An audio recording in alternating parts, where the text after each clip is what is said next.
નમસ્કાર મિત્રો, આજે આપણે થોડા ગણિતના નિયમો ભણવાના છે. એમાં વિકલનની ક્રિયા તો તમે જાણો. આજે ગાણિતિક નવી ક્રિયા જેનું નામ છે સંકલન.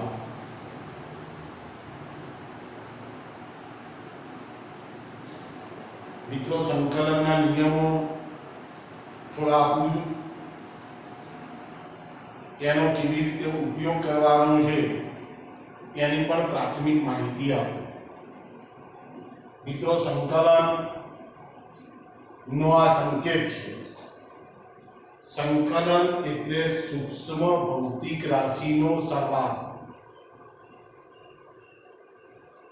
સંકલનનો આ સંકેત છે x raised to n into dx. ઘાતાંકીય સંકલન મિત્રો. તો integration of x raised to n into dx. તો મિત્રો આનું સંકલન x raised to n plus 1 upon n plus 1 થાય. મિત્રો વિકલન ખબર જ હશે.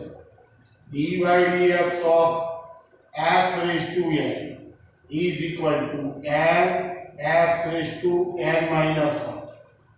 આ વિકલન કર્યું કહેવાય. આ સંકલન કર્યું કહેવાય. ઘાતાંકમાં એક ઉમેરવાનો અને એ આખો ઘાતાંક વડે એ પદને ભાગવાનો. દાખલા તરીકે માની લો કે ઇન્ટિગ્રેશન x ની 3 ઘાત into dx. તો આનું સંકલન મિત્રો is equal to x raised to 3 વત્તા 1 ભાગ્યા 3 વત્તા 1 is equal to x ની 4 ઘાત ભાગ્યા 4 ઘાત. ચલો કમ્પ્લીટ મિત્રો. ચલો ઋણ ઘાતાંક આપો. x raised to minus 1 ઘાત into dx. મોટી ઘાત નું રૂપ x raised to minus 4. મિત્રો ધ્યાનથી x raised to minus 4 plus 1 ભાગ્યા minus 4 plus 1 is equal to x raised to minus ઘન ભાગ્યા minus 3. ચલો કમ્પ્લીટ. તો મિત્રો આને કહેવાય ઘાતાંકીય સંકલન. ચલો integration of sin x into dx. મિત્રો ત્રિકોણમિતીય વિધેય આનું સંકલન થાય is equal to minus cos x. મિત્રો અહીંયા ધ્યાન આપો. dy dx of sin x is equal to cos x થાય. sin નું સંકલન માઈનસ થાય. integration of cos x into dx is equal to sin x થાય. અહીં ગણી dy dx of cos x is equal to minus sin x થાય. મિત્રો બરાબર છે. જેમ જેમ મિત્રો તમે વાપરશો ને એમ એમ તમને કોઈ તકલીફ નહીં થાય. ચલો integration of e raised to x into dx is equal to e raised to x. એમને એમ જ છે. અહીંયા એવું છે dy dx of e raised to x is equal to e raised to x ના x. આ ચલ ઘાતાંકીય વિધેય, આ ત્રિકોણમિતીય વિધેય, આ ઘાતાંકીય વિધેય. ચલો મિત્રો dy dx of log x is equal to 1 upon x. વિકલન. ચલો મિત્રો અહીંયા ખાસ ધ્યાન રાખજો. integration of 1 upon x into dx is equal to log x. તો મિત્રો આટલા સૂત્રો તમે લખી લો. આ ઘાતાંકીય સંકલન, sin નું સંકલન, cos નું સંકલન, ચલ ઘાતાંકીય વિધેયનું સંકલન અને 1/x નું સંકલન. જ્યારે આવશે ત્યારે તો હું યાદ કરાવીશ કેવી રીતે આનો ઉપયોગ કરવાનો છે આ માત્ર નિયમો મિત્રો સમજો હવે આનો ઉપયોગ ક્યાં થાય મિત્રો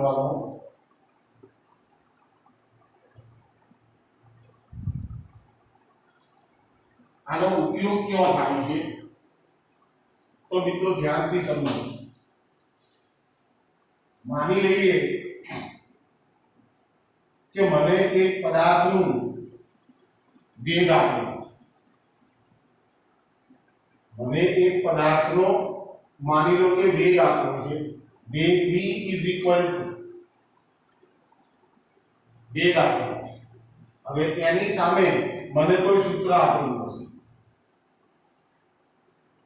બરાબર છે તો વેગ એટલે શું થાય dx dt થાય વેગ એટલે dx dt तो મિત્રો ધ્યાનથી તો dx is equal to v into dt થાય dx ને સૂત્ર કરતા બનાવો તો v into dt થશે તો મિત્રો ધ્યાનથી જો આ સમીકરણની બંને બાજુ સંકલન લેતા બંને બાજુનું સંકલન લો तो બંને બાજુ સંકલન લો integration of dx is equal to integration of v into dt तो ध्यानથી तो dx x સુધી તો કે સ્થાનાંતર dx means સૂક્ષ્મ સ્થાનાંતર અને તેનું મેં શું કર્યું સંકલન તો સૂક્ષ્મ સ્થાનાંતરનો સરવાળો तो મને પરિણામી સ્થાનાંતર મળશે સૂક્ષ્મ સ્થાનાંતરોનો સરવાળો મીન્સ મને સ્થાનાંતર મળવાનું તો e is equal to integration of v into dt complete છે તો આનો અર્થ શું થાય કે જો મને વેગ આપ્યો હોય તો એના ઉપરથી હું સ્થાન શોધી શકું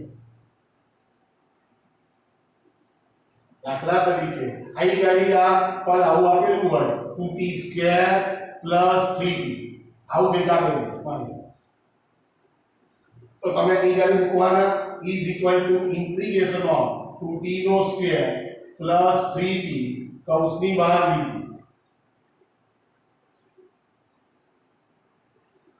તો હવે તમને સમયની લિમિટ આપેલી હશે તો is equal to આનું પહેલા સંકલન કરતા શીખો ચલો આઈ ગાડી બગડો પડ્યો અચળ પદને મૂકી રાખો હવે t સ્ક્વેર નું સંકલન કરવું છે નિયમ તો જાણીએ જ છે તો t નો ઘન ભાગ્યા 3 આવશે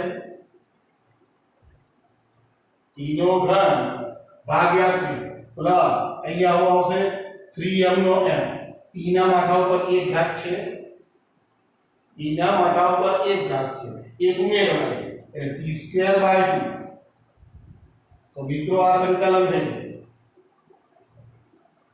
હું એક ઉદાહરણ આના પછીના ચેપ્ટરમાં પીરિયડમાં લઈશ કે ભાઈ સંકલનનો તમારે કેવી રીતે ઉપયોગ કરવાનો તો તમને વેગ આપેલો હોય તો તમે સ્થાન શોધી શકો તમને પ્રવેગ આપેલો હોય અને એના ઉપર સંકલન કરશો તો તમને વેગ મળશે આખી વિકલન કરતા ઊંધી ક્રિયા ચલો કમ્પ્લીટ છે તો એક બાબત આના સૂત્રો વિકલનના સૂત્રો પણ આપી દીધા તમને સંકલનના સૂત્રો પણ આપી દીધા એને એપ્લાય આપણે જુદી રીતે આવતા લેક્ચરની અંદર કરવાના છે ચલો મિત્રો એક બીજી ખૂબ અગત્યની ગાણિતિક ક્રિયા મારે તમને સમજાવવી છે અને એ વસ્તુ છે ખૂણા તમે જે અત્યાર સુધી 8મા 9મા 10મા ધોરણની અંદર 30 નો ખૂણો 60 નો ખૂણો 45 નો 270 360 આ બધા ખૂણાઓ વિશે તમે જાણો છો પણ મિત્રો આ ખૂણાઓ વિશે ખૂબ કાળજી રાખવાની જરૂર છે મિત્રો માની લો કે હું એક એકમ વર્તુળ દોરું છું આ એક વર્તુળ છે મિત્રો, આ વર્તુળનું કેન્દ્ર છે એમાંથી પસાર થતી, માની લો કે આરી આપણી x અક્ષ, આરી x અક્ષ એ જ પ્રમાણે હું અહીંયાથી પસાર થતી આરી y એક્સિસ અને આ y એક્સિસ, આ વર્તુળનું કેન્દ્ર થયું મિત્રો, આ વર્તુળનું કેન્દ્ર. માની લઈએ કે આ વર્તુળની આ બધી ત્રિજ્યાઓ થશે એટલે બધાના મૂલ્યો એક સરખા હશે.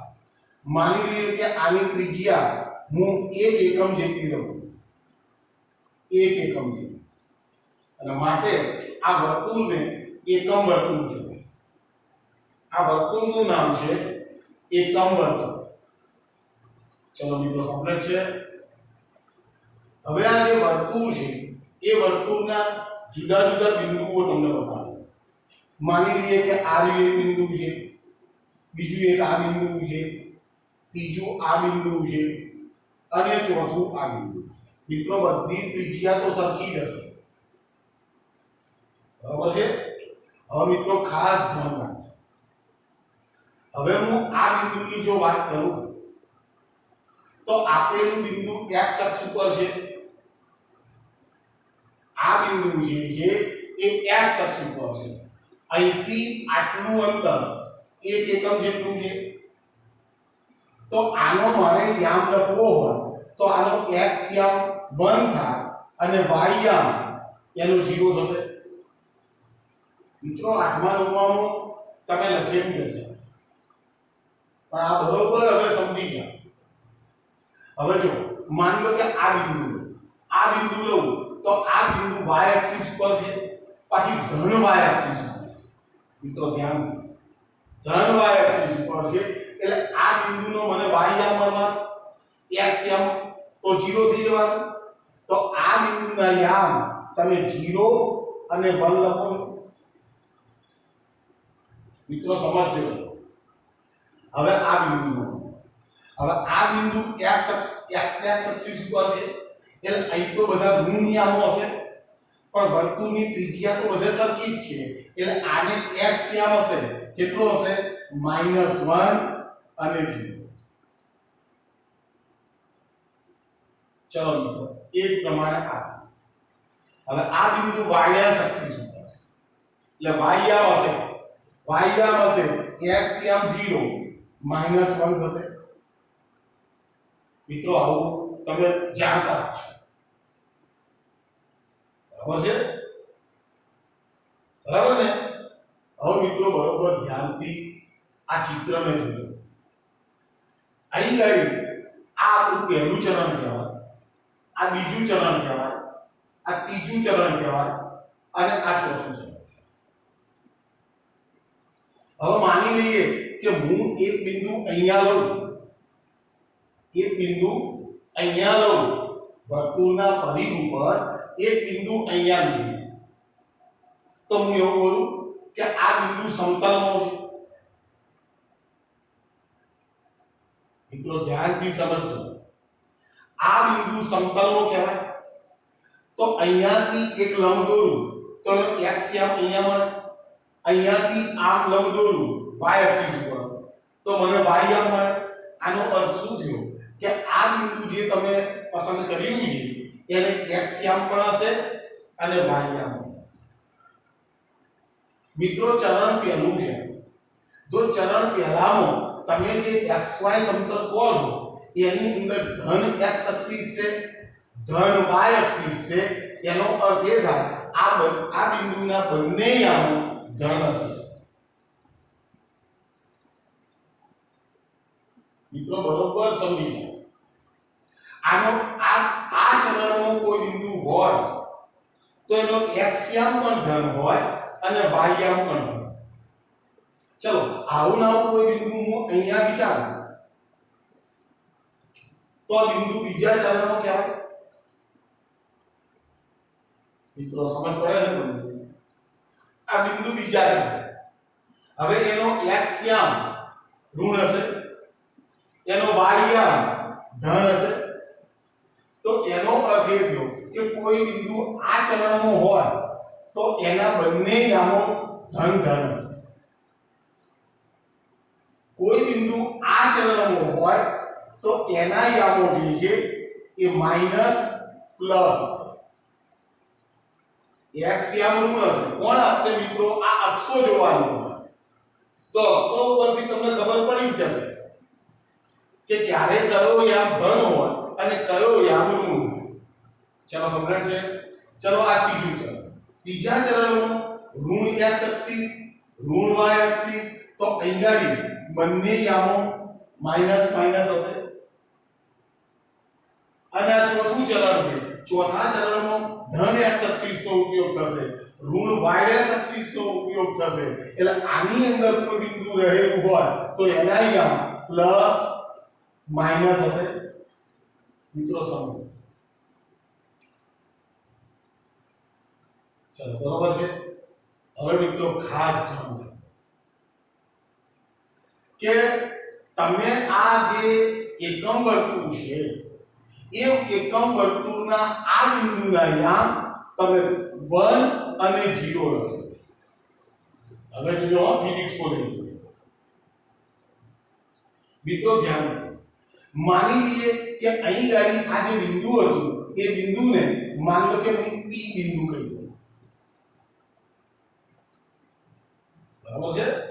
હવે P બિંદુ હું કહી દઉં તો આ વર્તુળનું કેન્દ્ર છે તો વર્તુળના કેન્દ્રને આ P બિંદુ સાથે જોડતો હું સ્થાન સદિશ દોરું. સ્થાન સદિશ છે જેની લંબાઈ કેટલી હશે? 1 એકમ જેટલી. તો મિત્રો તમારે એક જ પ્રશ્ન પૂછવાનો છે કે તમે દોરેલો સ્થાન સદિશ x એક્સિસ સાથે કેટલો ખૂણો રચે? તમે દોરેલો આ સ્થાન સદિશ x અક્ષ સાથે કેટલો ખૂણો રચે છે?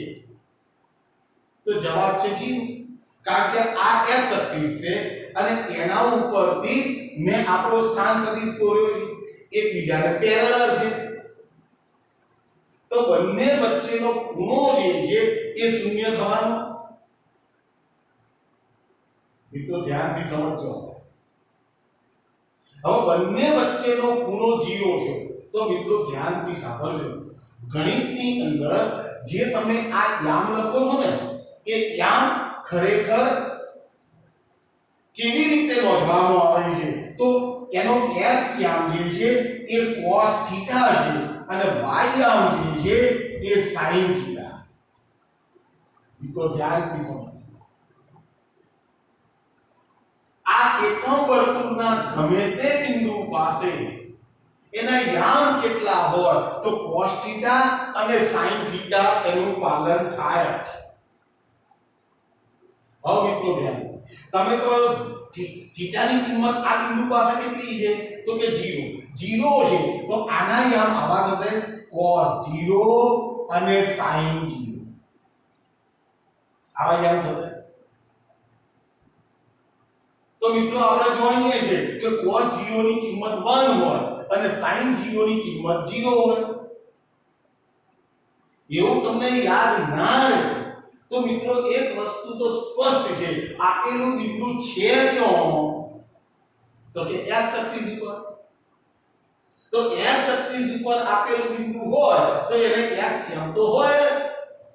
કદાચ કોઈ વ્યક્તિ ભૂલી જતી હોય તો હું એને આ વસ્તુ કહું છું કે આપેલું બિંદુ છે ક્યાં? તો કે x અક્ષ ઉપર. તો x યામ તો મળવાનો છે. અમને મળે છે તમને. તો cos 0 ની કિંમત 1 થઈ, sin 0 ની કિંમત 0 થઈ. આપેલું બિંદુ x એક્સિસ ઉપર હશે એટલે y યામ ઓટોમેટિક 0 થઈ જવાનો. તો આના યામ કેવા થશે? 1 0. જો તમે કેવા લખો છો? તમે આ વર્ષોથી લખો પણ ખરેખર શું છે? એનો x યામ હંમેશા cos થીટા આપે, y યામ હંમેશા એનો sin થીટા આપે. ચાલો કમ્પ્લીટ. હવે મિત્રો ખાસ ધ્યાન. હવે હું તમને બીજી કિંમતો બતાડવા જઈ રહ્યો છું. ભૂલતા નહીં આપણું વર્તુળ એકમ વર્તુળ છે જેની ત્રિજ્યા બધી જગ્યાએ 1 છે આ કો કે આ બરાબર છે હવે મિત્રો ધ્યાનથી સમજો કે હું અહીંયાની આ જે ત્રિજ્યા છે એના બે સરખા ભાગ કરી નાખું આ સરખા ભાગ થઈ ગયા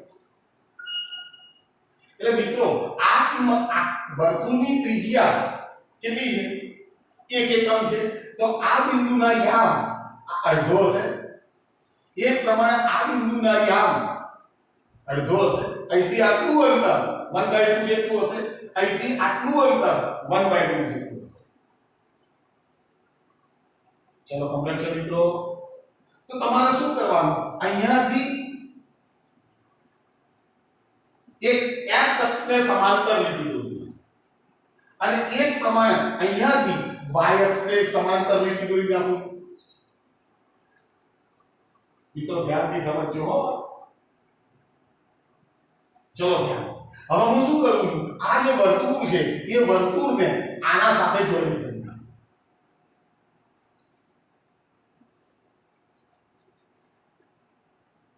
ચલો કમ્પ્લીટ મિત્રો તો આનો જે ખૂણો છે એ ખૂણો મળે છે આપણને 30 ડિગ્રી મિત્રો ધ્યાનથી સમજો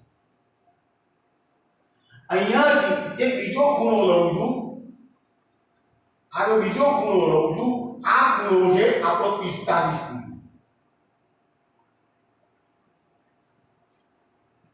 અને પેલો જે લંબ આને લંબ દોરેલો છે એને હું અહીંયાથી જોઈન્ટ કરું છું તો મિત્રો આનો ખૂણો જે છે એ ખૂણો છે આપણો 60 ડિગ્રી જોજો હો મિત્રો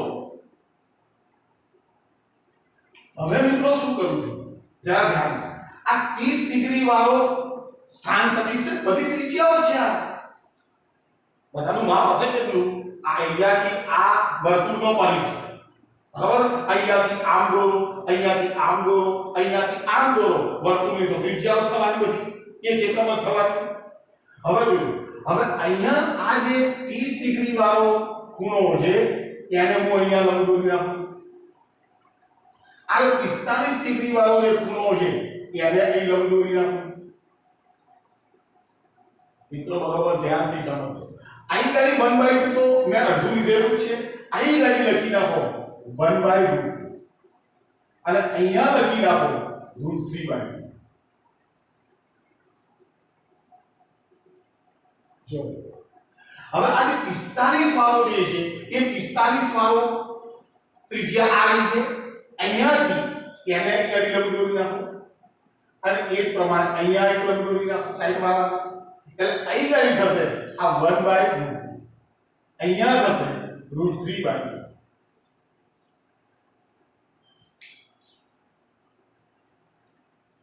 મિત્રો ધ્યાનથી જો અહીંયાથી હું આમ જોઉં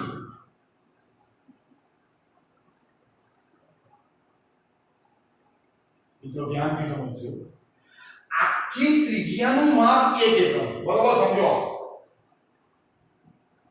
હવે જો આ 1/2 ની કિંમત કેટલી થાય 0.5 એકને મેં 2 વડે હવે એકને મેં √2 વડે √2 ની કિંમત કેટલી થાય ખબર 1.41 આનો અર્થ શું થયો છેદ ઘટ્યો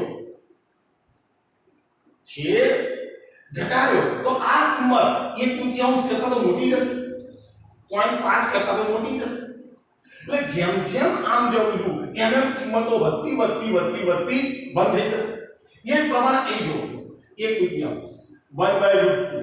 √3/2 એમ કરતા કિંમત આમ જશો એમ વધતી જશે તમારે તો કોની સાથે ખેલ કરવાનો છે મિત્રો 30 degree 45 degree 60 degree 90 degree 0 degree આ પાંચ વસ્તુઓ તમને આવડી જાય તો તમને ઓટોમેટિક આ બધી વસ્તુઓ ખબર પડી જાય ચલો હવે અહીંયા ચલો મિત્રો ધ્યાનથી જોજો હવે આ કિકણને હું અહીંયાથી કાઢી અને માની લો કે અહીંયા મૂકી જોજો હવે એનો સ્થાન સદિશ જે છે એ સ્થાન સદિશ આમ થશે હવે મારે આ બિંદુના યામ જાણવા છે, તો હું પહેલો જ પ્રશ્ન પૂછું છું કે P નો જે સ્થાન સદિશ છે એ આપણી OX અક્ષ સાથે કેટલો ખૂણો રચે છે? તો તમે તરત જ કહેશો 30 નો। મિત્રો એક વસ્તુ યાદ રાખો, ગણિત હોય કે ફિઝિક્સ હોય, આપણી સંદર્ભ અક્ષ છે OX અક્ષ। આપણે કોઈ પણ ખૂણા બોલીએ ને તો એ ખૂણા કોના સંદર્ભમાં હોય? આ OX અક્ષના સંદર્ભમાં।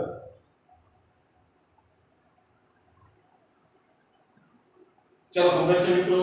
હવે ધ્યાન હવે P બિંદુ આનો સ્થાન સદિશ જે છે એ સંદર્ભ અક્ષ સાથે 30 ડિગ્રીનો ખૂણો રચે, તો પછી આ બિંદુના યામ હું કેવા લખીશ? cos 30 અને sin 30। આ તો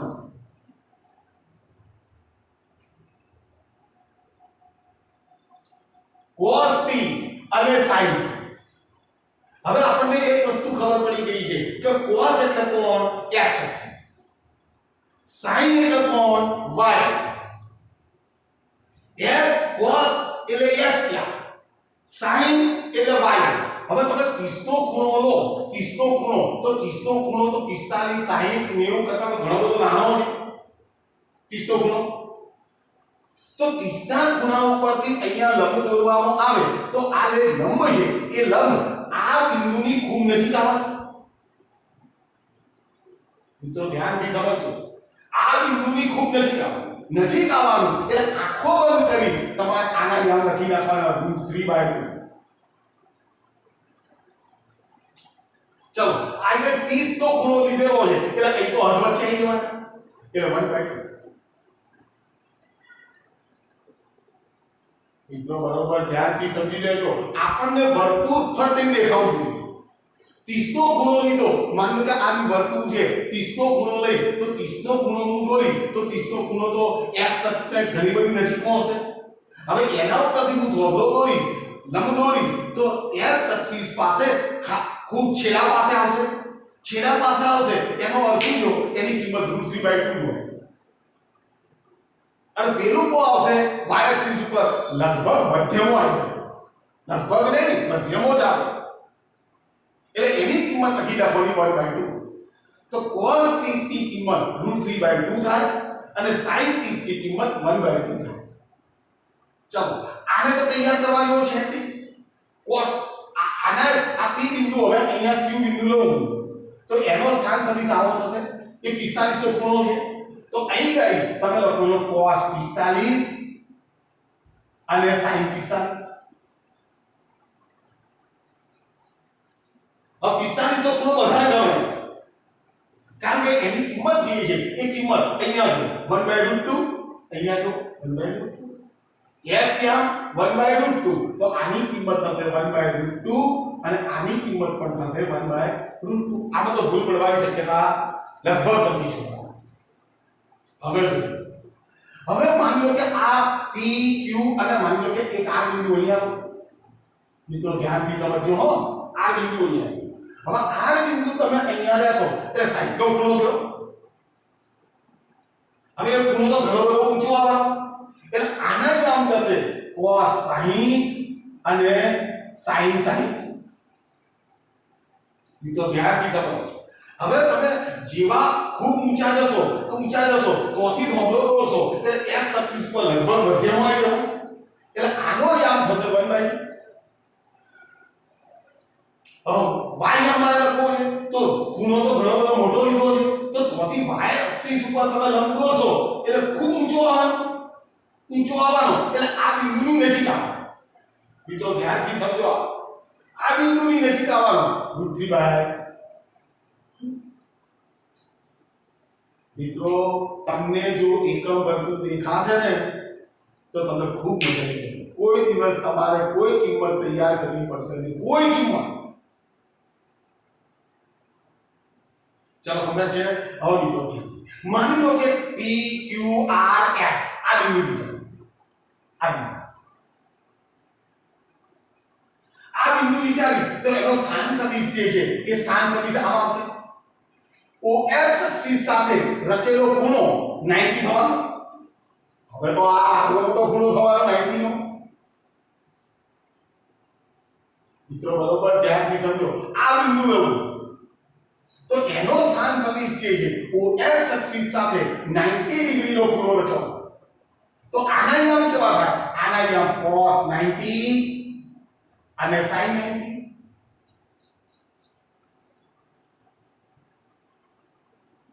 ચલો મિત્રો કમ્પ્લીટ છે હવે આપણને ખબર જ છે કે આપેલું બિંદુ y એક્સિસ ઉપર છે એટલે y આમાં જ હશે x એમ તો ના હોય તો cos 90 0 અને sin 90 1 મિત્રો જરાય અઘરું નથી એક વખત શાંતિથી સમજવાની જરૂર છે ચલો મિત્રો છે આગળ વધું ચાલો માની લો કે P Q R S T અહીંયા એક બિંદુ અહીંયા એક मान लो कि मैं टी અહીંયા જો મિત્રો તો આનો સ્થાન સદિશ આનો સ્થાન સદિશ સંદર્ભ OX અક્ષિસ હોય તો આ જે સદિશ છે એને સંદર્ભ અક્ષ સાથે આંતરેલો ખૂણો આવડો મોટો થશે 180 ડિગ્રી 180 ડિગ્રી તો મિત્રો તમને પહેલા તો એ ખબર પડી જવી જોઈએ તમને કોઈ ખૂણો આપે ને તો તમને ખબર પડી જવી જોઈએ કે આ બિંદુ અહીંયા તો તમે ફટાફટ શોધ કરતા છો તો આ બિંદુના યામ જે છે એ cos 180 ડિગ્રી અને sin 180 ડિગ્રી થાય હવે મિત્રો થોડું દિમાગ ચલાવો હવે આપણો બિંદુ જે છે એ ઋણ x અક્ષિસ ઉપર છે x અક્ષિસ ઉપર છે એટલે એને x કેમ હશે એટલે ધ્યાનથી cos 180 -1 અને y is equal to 0 તો મિત્રો જોજો જરા જો આનો એક્સિયમ 1 0 ધન x અક્ષિસ ઉપર હતો cos 0 ની કિંમત 1 હતી તો cos 180 cos આની ઓપોઝિટ સાઈડ cos 180 -1 આવે ને કેમ આવ્યો કારણ કે ઋણ x અક્ષિસ ઉપર હશે અને આ બિંદુ પાસે y એમ તો 0 હોય ખ્યાલ આવે તમને એટલે જ મિત્રો કેટલીક વખતે તમે આ બધું જે ગ્રામર કદાચ શીખ્યા હોય વ્યવસ્થિત રીતે તો ધ્યાન આપો આવું લખીએ આપણે કેટલી વાર જો અહીં ગાડી 0 લખીએ છીએ અહીં ગાડી π/2 લખીએ છીએ અહીં ગાડી π લખીએ છીએ અહીં ગાડી 3π/2 લખીએ છીએ અને અહીં ગાડી 2π લખીએ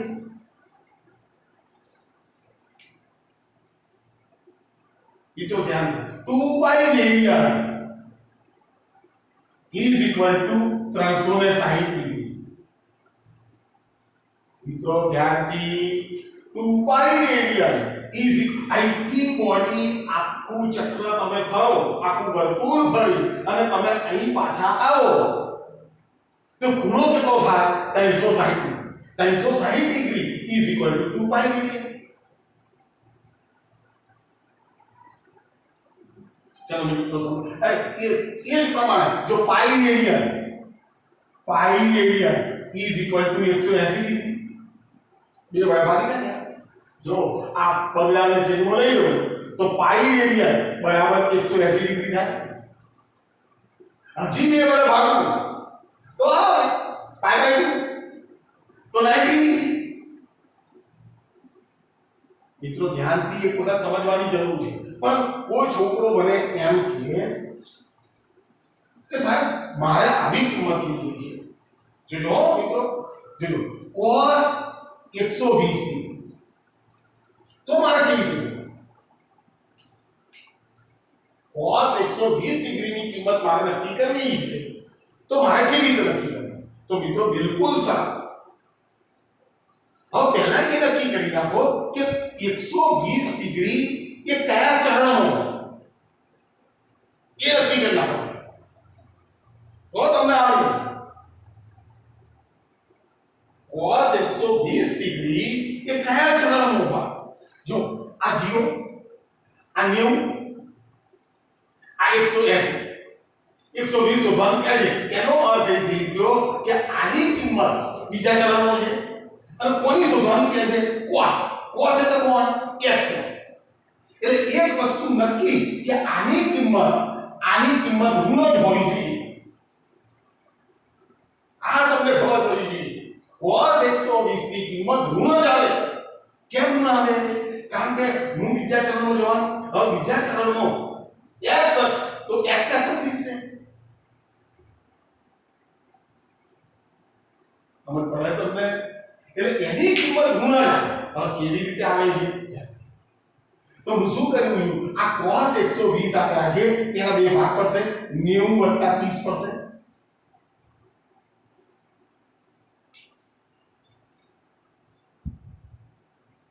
90 + 30 હવે મિત્રો ધ્યાનથી સમજો જો અહીંયા 90 લખો જો 90 + 30 90 તો આ થયું +30 એટલે તમારું ચલણ બીજું થવાનું તો ધ્યાનથી આ ગમે એમ નથી લખેલું 90 + 30 એટલે બીજું ચલણ થશે હવે મિત્રો જ્યારે તમે 90 કે 270 નો ઉપયોગ કરો ત્યારે વિધેય બદલે 90 અથવા 270 નો ઉપયોગ કરો તો તમારે વિધેય બદલી નાખો પણ સાથે સાથે ચરણનું બંધ રાખવાનું હવે તમને ખબર છે કે આ બીજા ચરણો છે તો આનો જવાબ આવે -sin 30 શું કર્યું વિધેય બદલી નાખ્યું મને ખબર છે કે આ બીજા ચરણો છે તો આગળ બદલી નાખ્યું માઈનસ મારે કોની કિંમત જોવાની હતી cos ની cos 120 ની એટલે મને ખબર હતી કે બીજા ચરણમાં એનું મૂલ્ય ઋણ જ આવે એટલે આગળ માઈનસ સાઇન લખવાનું sin 30 વિધેય બદલી નાખવાનું એવું લખ્યું છે હવે sin 30 હવે હું ચિહ્ન ભૂલી જાવ હવે 30 એટલે આપણે પહેલા ચરણમાં લઈએ તો 30 નો ખૂણો નજીકમાં આવશે એના ઉપરથી x અક્ષ ઉપર લંબ દોરીએ છોકરો તરત જ કહેશે માઈનસ અરે sin જો આ તો sin જોવાના છે ને તો -1/2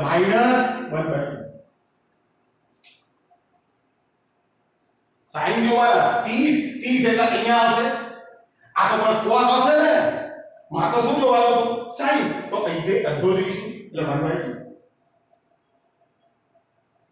મિત્રો બરોબર ધ્યાનથી સમજી જાઓ કે વિધેય ક્યારે બદલે ચિહ્ન કેવી રીતે જોવા ચિહ્નો કેવી રીતે આવો તમને કોઈ પણ ખૂણો આપેલો હોય તો તમે આસાનીથી એને સોલ્વ કરી શકો દાખલા તરીકે હું sin 120 જો sin 120 આની કિંમત જો હવે બીજું ચરણ તો નક્કી છે બીજા ચરણમાં sin ધન હોય બોલો બીજા ચરણમાં sin ધન sin એટલે કોણ y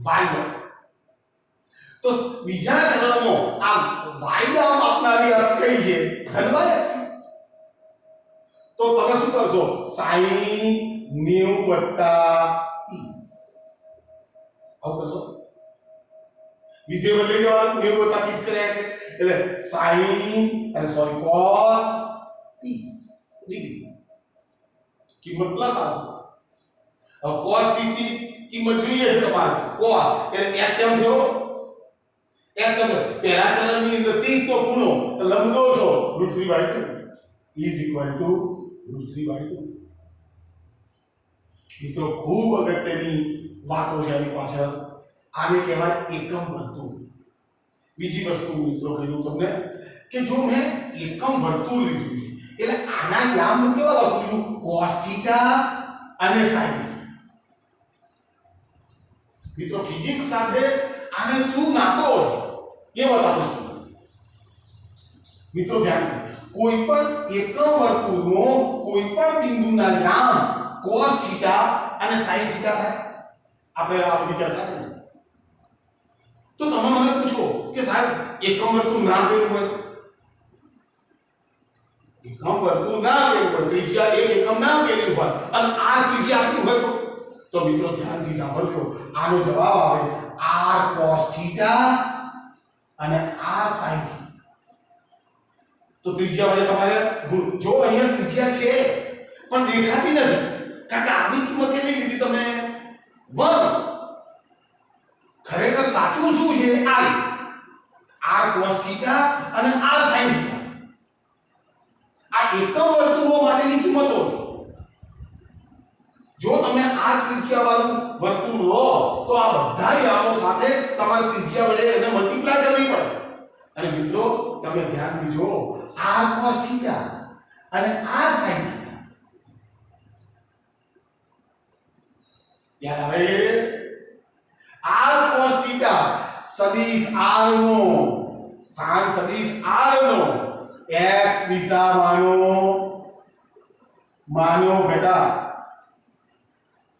સદિશ r નો y દિશામાંનો ઘટક is equal to r cos θ is equal to r sin θ. આ સદિશ r નો x દિશામાંનો ઘટક r cos θ સદિશ r નો y દિશામાંનો ઘટક r sin θ. મિત્રો આ જે સદિશ ભૌતિક રાશિઓ છે એ સદિશ ભૌતિક રાશિઓની સમક્ષિતિ દિશામાંની અસરકારકતા, શિરોલંબ દિશામાંની અસરકારકતા નું માપ આ યામો દ્વારા મળે. બીજું મિત્રો યાદ રાખો, અહીં ગમે તે ચિત્ર તમે જો, ગમે તે ચિત્ર જોજો, અહીંયાથી હું આ 30 નો ખૂણો વાળું ચિત્ર લઉં, દેખાય એટલે લઉં, જો બરાબર છે? તો મિત્રો ધ્યાનથી અહીંથી આટલું અંતર એટલે x મીન્સ cos θ, અહીંથી આટલું અંતર મીન્સ cos θ આપશે. 30 ને ભૂલી જવા, થીટા લઈ લો. એ પ્રમાણે અહીંથી આટલું અંતર એટલે આ અંતર sin θ થશે. આ sin θ થશે તો અહીંથી આટલું અંતર એ પણ sin θ થશે. મિત્રો કાટકોણ ત્રિકોણ તૈયાર કર્યો. આ આપણો કર્ણ થશે, કર્ણ થશે. બોલો ભાઈ. તો મિત્રો ધ્યાનથી માન લો કે હું ત્રિજ્યાને r તરીકે દર્શાવું કે એકમ વર્તુળ લો તમે, તો મિત્રો પાયથાગોરસનો નિયમ નથી જાણતા? બે બાજુના વર્ગોનો સરવાળો, તો બે બાજુ કઈ? એ cos સ્ક્વેર θ પ્લસ r ની બીજી બાજુ sin square θ is equal to આ તો વર્તુળની ત્રિજ્યા છે. બરાબર મિત્રો, મૂળભૂત દ્વિતીય સમાઈ ગઈ. હવે આને તમે એક વખત cos સ્ક્વેર વડે ભાગો, એક વખત sin સ્ક્વેર વડે ભાગો, તો બીજા બધા દ્વિતીય સમો આપણને આસાનીથી મળી જાય. મિત્રો sin અને cos આવડે તો આપણે tan આવડે, આપણને cot આવડે, આપણને sec આવડે, આપણને cosec આવડે. ચલો મિત્રો, કમ્પ્લીટ છે? તો મિત્રો આનો બરોબર તમે સારી રીતે તમારી નોટમાં ચિત્ર એક વખત દોરી અને એક વખત સારી રીતે સમજી લેવાનું. મિત્રો આ જે તે જગ્યાએ મારે વાપરવાનું છે. તમે કિંમત ખોટી મૂકશો એટલે આપણા ભૌતિક વિજ્ઞાનમાં બધા જવાબો ખોટા થઈ જશે પછી. એટલે ખૂબ સારી રીતે આને સમજી લો એક વખત.